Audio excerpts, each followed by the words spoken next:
এই, কে ঢুকতে দিল এই গরিব কৃষককে? বের করে দাও। এটা মনে রেখো, 3 দিনের মধ্যে আমি এই রেস্তোরাঁটি কিনে নেব। এটা আমার চ্যালেঞ্জ। যাই হোক না কেন, আমাকে ওই রেস্তোরাঁটা কিনতেই হবে। আমি অপমানের প্রতিশোধ নেবই।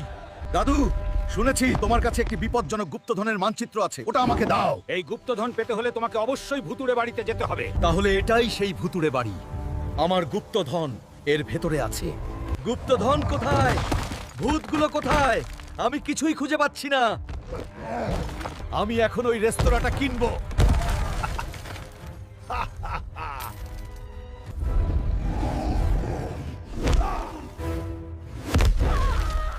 স্বাগতম স্যার, আপনাকে পেয়ে আমরা ধন্য।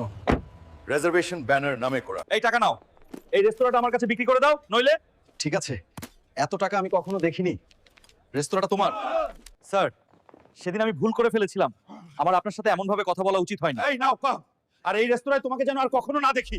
শুধু ভাঙচুর করবেন না, কাজ শেষ করে তাদের মুখ বন্ধ করে দিন। আর লাইক এবং সাবস্ক্রাইব করতে ভুলবেন না।